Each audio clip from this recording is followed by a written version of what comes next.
love her, but I swear it ain't the same thing. Little mama, slow down, you not my main thing. Say I'm different, but change. Every time she throw it back, she holla gang gang. Swear it ain't the same thing. Little mama, slow down, you know. All right. My name is Turnt Kbub. I got Brenboy here doing a little interview with me. Got a few questions for you, brother. So let's start with the classic. Like, how did a kid from Grants Pass end up throwing some of the biggest parties on the West Coast? Man, I've been throwing parties on the West Coast since I was in high school. In school, I was the president of freshman year, sophomore year. I was always in, like, leadership. Even going into senior year, I was the captain of my football team. So I was just always in the mix with, like, you know, throwing parties and being active amongst my peers. So when it came time to, you know, do it as an adult and to, like, get into the music space, it was kind of second nature. I'd already been doing it as a teenager, you know. Yeah, I just kept it going, and I never grew up. You know, I just kept the energy going. I love that. Yeah. That's good, though, because like, a lot of people just give up, you know, so it's good to see you, like, continue to push through it and everything. My next question would be, your TikTok about Oregon and Dutch Bros really blew up. Did you expect it to take off like that, or was it just, like, another post for you? I was actually in traffic going on the 405 North in Portland, and everyone knows on that big curve that overlooks the waterfront right there, you always get caught up in traffic, but it's a beautiful view, so you're not really mad. So boom, I'm just stuck in bumper to bumper. I roll down my window and I take a little video of the city, the waterfront, and I just say a hook that I wrote like 12 years prior when I was a kid in Grants Pass. I was like, I'm from Oregon. I drink my coffee, smoke my reefer in the morning. I rolled 2 J's up and then I domed them. And when I'm done touring and performing, send me back to Oregon. And I posted it, no audio. It was just me singing it in the microphone and the phone. And I put my phone away, and next thing you know, a porn star from Oregon, I want to give her flowers, but I can't remember her name. She posted it, and what was her name? Ooh, this blonde girl, skinny blonde girl. Anyways, she posted it. A bunch of people reposted it. Next thing you know, my TikTok went from 80 followers to thousands, and I just kept posting the same Oregon content. And every time I do it, people really liked it. So even before I made the song, it was just a sound that I recorded on traffic and hit post, put the phone back, you know, didn't even think about it. That's awesome, dude. I'm glad it blew up for you, because like it seems like where I first saw you, and it's weird to me that I ended up meeting you later in life, because I didn't even know that was yours until I did meet you, and then I followed you on TikTok. I'm like, oh, this is that sound that I did remember hearing. So like I thought that was kind of cool, you know. You That's just kept cool. it true. You didn't even have to like bring that up, you know. You're just a true guy, genuine guy. So That's hella cool, bro. I didn't even know that. I thought, okay, yeah.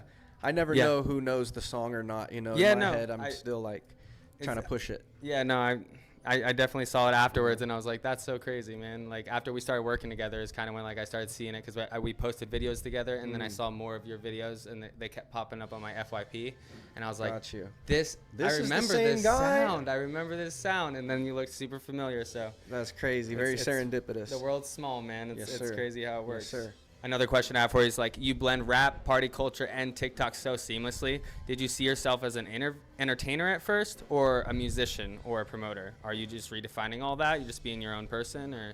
First and foremost, I've always been a poet. That's my main thing. In my head, I'm just writing poems, you know. I was a 3-sport athlete in high school, but I was always writing in notebooks. And so when it became time to go play college ball, I told my coach, hey, thanks for hooking me up, but I think instead of going to play ball, I'm going to go to Portland and write poetry. So in my head, I've always just wanted to be a writer. I knew I was writing poems, knew I would maybe write a sitcom or maybe write songs for country singers. That's what I was thinking I was going to do. Was I'm a writer, I'm a poet, I'm a storyteller, I'm a 3-minute storyteller. And I got into slam poetry. It was on the Portland State team for slam poetry, and took 3rd place in the Northwest at the collegiate level. Had all these medals around my neck, and was like, well, what am I supposed to do? I can't walk up in the parking lot and be like, hey, Caleb, I got a poem, $100, brother, you want to buy it, you know? So I put the poems behind the music, you know, went to school for music production and put the poems behind the beats, and people started calling me a rapper. And then, trying to get booked for shows wasn't as easy as you would think it would be, So I had to book my own shows, which led me into booking other people. I had to promote my own music, which led people to asking me, hey, can you help me do that? And I was like, well, I don't see why not. So I just developed a business out of it off of necessity to do everything for my own music. And that's how I wear all these other hats with those titles that you named. Was like those just fell into my lap. But first and foremost, I'm a writer. I'm a writer, a poet, and a bar spitter. Everything, people can judge me on anything else and give me B minuses in categories or A pluses. It doesn't matter. But if you judge me based on my ability to put the pen to the pad, that's what I really care about. I love that, man. That's true artist right there, just even if you're a musician or just a poet, that's true artistry. I love hearing that. Thank you. So my next question would be, the basement parties have become legendary, basically. So, like, what inspired the concept and what makes different for every other party on the West Coast? Wayne's World, party time, excellent. Wayne's World was super cool. I always wanted to have a show like that, like a cable, public access cable show. I always thought, wouldn't that be cool and easy to do, like to set up something kind of silly like that? Just seeing stuff like that. And then Rap City in the basement with Big Tigga. He was really doing something cool with artists would come to New York and they would come to the basement and spit bars and freestyle. So I always thought that would be cool to highlight bar spitters in the Pacific Northwest, similar to how he did it, So I think just wanting to showcase other artists who are like really talented, the basis of my showcase and my radio show and my brand of Rip City Basement is bridging the gap between hip-hop fanatics demand to hear traditional technique and today's electronic obsession. So I try to give the DJs, the engineers, the producers their flowers, and also feature real bar spitters. So I had just put like 350 artists on stage. It just stopped becoming a showcase and started becoming a party because so many people were coming and like, oh yeah, I've been rapping with you and Bren for years, at the last showcase back in blah, blah, blah. So it became like a reunion. It became like a party. And then I started DJing out of nowhere. I was already DJing on the radio, but I started DJing at the parties and getting on the mic and like shouting people out. Okay, I see you in the yellow shoes. Hey, if your shoe game is stupid wicked right now, I need to see it on the dance floor. Just saying things like that. That's what turned this showcase into a party. It wasn't just a concert. It was a party with performances sprinkled throughout the night. A little bit different than just your typical artist showcase or rap concert. I wanted it to feel like a reunion party where people got to really enjoy like true talent and they weren't stuck behind a bunch of lackadaisical and lower tiered talent. I wanted everybody to feel like if you bought a ticket, you got to see something dope that you were proud to say, yeah, that was dope. 100%, man. And I agree. Like, and just being a believer and going to your basement parties before working with you, I can tell you it's amazing. Like it's just fun. Like all around best parties in the area. So. Appreciate that. I know you mean it too, because you made me a sign and everything. I got you, man. I know. You the man. So number 5, coming from a smaller town like Grants Pass, do you feel like you had to hustle harder to get noticed in places like Portland and LA, or do you feel like it was still pretty easy? I don't have anything to compare it to because I've only done it the way I've done it, and I don't know if other people have to work this hard. Maybe in other cities where you kind of like grow up in that area, you're already known. But I could say the same thing for Southern Oregon. Like I mentioned earlier, I grew up kind of already popular amongst my peers because of sports and throwing parties and dances in Southern Oregon. So I moved away to Portland, and when I started coming back and rapping, sold out shows, sold out parties, because I had already built that built-in audience. So for the people who are from LA, they've built up this audience. So when they perform in LA, they have a built-in audience, Same thing with people in Portland. Me being in GP, I'm very blessed to say I have a built-in audience just because people down here really support me, first and foremost. Love that. But I think we support other homegrown talent, businesses, people that kind of are self-made and got it from the dirt here. There's not a lot of people that you can look on TV and be like, yo, that's from my hometown, Grants Pass. So when we see it, we're like, oh, look at Anthony Spain scoring touchdowns. He's from my town, you know? Or, oh, look at this actor on this sitcom. He's from Grants Pass. Oh, there go Brenboy. He's from my town. It's exciting, right? So I'm blessed to have that here. Going to other cities, of course they're not going to know me because I didn't grow up in that city. I grew up in this one. So it would be the same as if someone was trying to build a name for themselves in my town where no one knows them, you know? So I really have nothing to compare it to, you know, just I take it serious, you know, as far as the business goes, and try to do the best I can with it and just keep having fun with the actual verb, you know, rapping. Not so much the noun, rapper, but as long as I work hard at getting the verb, what I do, my craft, keep putting music out, keep throwing shows, be very consistent, then I feel like you can really grow anywhere if you take that mentality. It doesn't matter if you come from a small town. If you have that mentality of, I'm going to do this because I want it, then you have, you know, Mamba mentality type of thing. You're gonna succeed no matter how small of a town you come from. Might 100%. even be an advantage because you got a chip on your shoulder, you know? So Yeah, you're like the underdog, but you're still kicking butt, you know? I think, yeah. I think I don't know. The one thing I think we've talked about it a little bit before, but the one thing that set you apart from any other promoter or anybody else I ever met that did events like this is that you were very professional. You kept it very straightforward. You pretty much laid it out for me the second I got here. You're very professional in that way, and like you said, that's something that makes you stand out. You know, that's really good. Appreciate that. Respect. So my next question would be, you've got fans showing up from all over. How do you keep the vibe consistent while taking your events on the road? Kind of similar to what we were just asked, but how do you, when going on the road, make it consistent to the same vibe here? It's b-boy style. I love that. Keep it real. It's that's the energy, you know. I tap into that no matter what city or what type of an event I'm doing. I've been dressing like this, Nikes, big shorts that I can skate in, do kick flips in, you know, just plain shirts and a little bit of, you know, just I've been kind of like have the same style as far as what I'm doing. I never really switched up. Even though I've grown with different styles of music, I've always kept what I said to you earlier of I care about the bars and the overall storytelling. So I never really derived from that, and that's what keeps it consistent is I had a vision from the jump and the genesis of me doing music, and I stuck to it. So many people say, oh, we should stop doing this and go do NFTs, or oh, we should stop doing this and just create TikTok reels, or hey, have you heard about threads? Stop what you're doing and just post threads. Maybe there's money there. Hey, do you have socks? You should make some socks and put your logo on it. These are all great ideas, but just keep your store open. Your original store was music.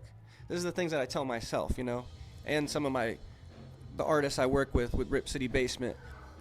It's kind of my philosophy, I would say, is keep the store open that you originally wanted to open, and don't forget about that, you know. How do I keep it consistent? B-boy style. I just keep doing me in all situations. Even though I'm wearing different hats, I still got my B-boy style. Yeah, you keep it real. That's good. Energy. My next question would be, has the fame from TikTok changed you in any way when you move into real life, or are you still that same dude? But you kind of already answered that, so I'm kind of just going to skip over that one because it seems like you stay true to yourself and everything like that. The one part about that question, though, that almost made me laugh a little bit is the fame part, because I still don't see it as, even though I have some, you know, viral content, and maybe in a hometown, you know, everyone's famous in a hometown, in a small town where you're doing something cool. But I still don't see it as like fame. I always keep this like disciple mentality, the learning boy. I'm still learning, still working, I'm still climbing. I'm not where I want to be yet, and when I get to where I want to be, then I'll still not be, you know, I want to just keep always improving and leveling up with what I'm doing. So it's like thinking that trying to sip my Kool-Aid too soon and thinking that I've achieved some level of fame, not my style. But when I do reach it, it'll still not be my style. I'll still think there's something else, I still will think I need to go be a dad and try what you're doing. You know, I'll be like, all right, this is cool, man, but I haven't achieved doing this yet. I need to tap into what Caleb's doing. You know, there's always going to be something. So I don't know. The fame part is the part that stood out to me. That I'll tell you that definitely. Yeah. I think haven't the sipped my reason own I say Kool-Aid. fame is just because you're well known in the area and anywhere around Oregon and the West Coast a lot of the time. Like when I bring up Brenboy to anyone, they kind of already know you. So that's one thing, the reason why I brought that up. Dope, You dope. may not feel it, but there's people out here that do see you as like almost a famous. That's if cool. not That's famous. cool. So Thanks for telling me that. I don't always see it through that perspective. So yeah, that's most cool. people wouldn't. So I'm glad you did. Right on. Right on. Here's a good one. What's the wildest thing that's happened at a basement party, and what's something you wish would happen? No, I can't tell that story. I can't tell that one either, actually. The craziest thing that I can't really tell all the crazy stories just because it's other people's stories, you know, and I don't know if they want me telling them. But I think the coolest things that happen is when the artists who perform that night at the basement party, when everybody's on the same vibe and like supporting each other, and when I really book the right crowd, the right performers to match the crowd, it's just like this synergy that happens all night. I think you were at one of them in Medford that went really smooth as far as that goes. But yeah, I don't know. I think also like nightlife people showing up, you know, knowing like some of these really beautiful women that are dancers or influencers in whatever way they might influence. And then you see them coming to your party, you know, or like the porn star chick, you know. I want to remember her name. It'll probably come back to you like at the end. Cameron, I think it was Cameron something. Cameron, yeah. Well, anyways, just like shit like that is like, wow, dude, I wouldn't expect, you know. It's kind of still makes me blush a little bit, you know, when you see all these pretty girls from like the scene and stuff show up at the parties. And dudes are like, do you know who that was? That's so-and-so's sister. That's, you know what I'm saying? I'll be like, I didn't even know, but that's cool. They showed up, you know? I don't get starstruck like that, but it's cool just to know, like, other important people or people who are viewed as important are showing up as, like, tastemakers, and they're repping Rip City Basement. That's cool, man. Yeah, I've even seen the people post it on their stories and everything, like even the big people, you know, like on Instagram and everything, just shouting you out. So it's good seeing it happen and everything. Yeah, it's always cool. My last question for you. You're in this unique spot where building a brand, a music career, and a movement at the same time. Where do you see this going in 2 years? More music, bigger parties, maybe even your own festival? Where do you see? Yes, all of that. Of course, new music, more music. I feel like I haven't dropped enough music. I got like 66, 67 songs out there now, and I feel like I'm mad that it's not 100. So I'm definitely wanting to release everything that I have saved up. Any producers or engineers that have my music on your hard drive or on your desktop right now, we need to put this out. Come on, call me, bling my line. We need to put it out. I don't want any music to not be put out when I'm gone that I wish I would have. You know what I mean? So a lot of music, keeping the basement parties going. It's pretty cool. Definitely blending it with what I do in radio and booking shows, you know, for other touring acts. Kind of blend in like getting the touring acts to do the basement party, you know. And just, yeah, keeping that vibe going so anything that is presented by Brenboy or Rip City Basement is still seen as that b-boy style, you know. Like, man, this is lit like Bic in here. This isn't your regular concert or showcase. So keeping that energy going and yeah, I like what you said about the festival. I've been approached a few times to do something like that. I think I could, but it takes a lot more help and hands-on than I currently have. So it would take a team of people to kind of convince me, like, Bren, we should do this. Mm-hmm. Then I might set some time aside to make it happen for the town one time, you know. But I like that idea. Yeah, that's awesome. Yeah. Well, I've thought about doing festivals in the past, so if you ever do that, just let me know. I'll help you every step along the way. Dope. Heard. But, dude, I appreciate you doing this with me and actually doing an interview and everything. You're awesome. Do you have any, like, shout-outs you want to give out at the end? Or? Yeah, shout out to my mama first and foremost. The woman that birthed me. You know, my birthday is coming up. I'm gonna hang out with the person who birthed me. She ironed this shirt before I came to this show. Just little things like that, you know. It's like, oh, I'm running late. Oh, do you want me to iron your shirt? Actually, that would really help, you know. Now I have time to take a shower, Mom. Thanks. So, yeah, shout out to my mama. And shout out to everybody who has supported the Rip City Basement brand and that still listens to my music and comes to my shows and my parties. It's hella cool just to be still doing it for Oregon, you know, B-boy style. Shout out to you, Caleb. Appreciate you, brother. Hey, thank you, bro. Appreciate you. And we'll see you on the next one, man. I hope that these basement parties keep kicking butt and we get to see what comes next from you. Yes, sir. Say I'm different, but to me there ain't a thing changed. Every time she throw it back, she holla gang gang. Swear it ain't the same thing. Little mama, slow down, you not my main thing.